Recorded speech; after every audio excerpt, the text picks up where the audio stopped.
The waters recede. After 40 days and nights of relentless rain, the world had been submerged under a mighty flood.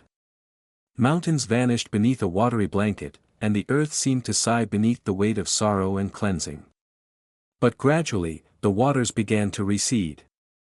The ark, a sturdy refuge built by Noah, floated gently upon a sea of glimmering ripples. Every timber of the ark creaked with quiet relief as it bobbed toward safety. Noah peered out of the window and saw the first hints of land, shores, small hills, and trees timidly emerging from the waters. A fresh, earthy scent filled the air, whispering of life yet to come. Noah sends a raven and a dove. Eager to know whether the world was ready to be walked upon again, Noah released a raven. The black bird soared across the water, circling endlessly, returning only when it tired. Then, he sent a gentle dove, a symbol of hope and peace. The dove fluttered over the shimmering waters, but it found no resting place and returned. 7 days later, Noah sent the dove again. This time, it returned with a freshly plucked olive leaf in its beak. A joyous sigh escaped Noah's lips. The earth was waking. Trees had grown new leaves, land had emerged, and life was stirring beneath the retreating waters. The ark rests on Mount Ararat. At last, the ark came to rest upon the mountains of Ararat. The timbers creaked and settled, and the world outside slowly began to dry. Noah looked upon the land with awe, feeling the pulse of creation return beneath his feet. Animals stirred inside the ark, stretching their limbs, ready to step into a world scrubbed clean by rain. The mountains gleamed, crowned with glistening droplets, and valleys whispered promises of abundance and life. This was a new beginning, and the ark stood as a bridge between the devastation of the past and the hope of a renewed earth. Noah's sacrifice of thanksgiving. Noah stepped onto the dry land with reverent steps. Kneeling on the soil, he gathered the clean animals, oxen, sheep, and birds, and built an altar.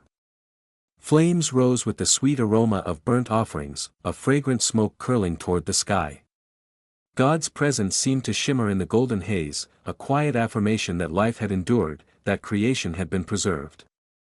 The heavens opened slightly, and a promise echoed in the wind: the earth would never again be destroyed by flood. The rainbow of hope was yet to come, but the first seeds of covenant were already sown in this sacred act of gratitude. God's promise and blessing. God looked upon Noah and all that had survived the flood with favor. "Be fruitful and multiply," he commanded, echoing the first words given to creation. Animals, plants, and humans were all blessed with the gift of life anew. The earth, cleansed of corruption, brimmed with potential. Rivers sparkled, forests whispered, and the sun bathed the world in a warm embrace. Noah and his family felt the weight of responsibility, yet also the wonder of stewardship. The promise of continuity, of mercy, and of life's resilience filled every heart and every corner of the freshly emerged land. Life resumes its dance. The animals ventured out first, paw by paw, wing by wing, sniffing and stretching in the newfound freedom. Grass sprouted under their feet, streams gurgled with crystal clarity, and the air vibrated with chirps, roars, and rustling leaves.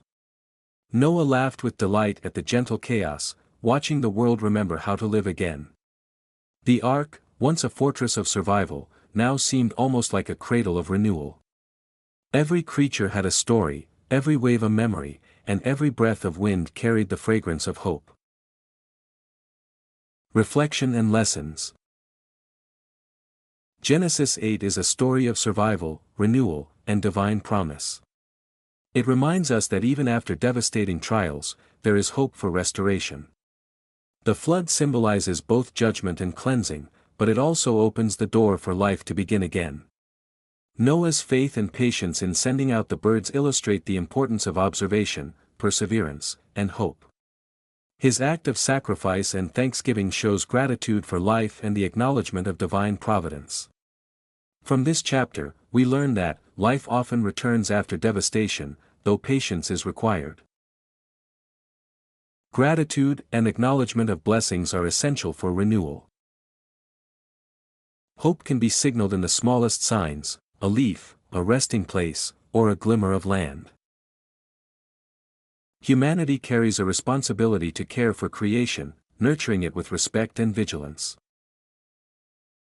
In essence, Genesis 8 is not just about the ark surviving the flood, it is about the spirit of renewal, the resilience of life, and the enduring promise of hope for all creatures.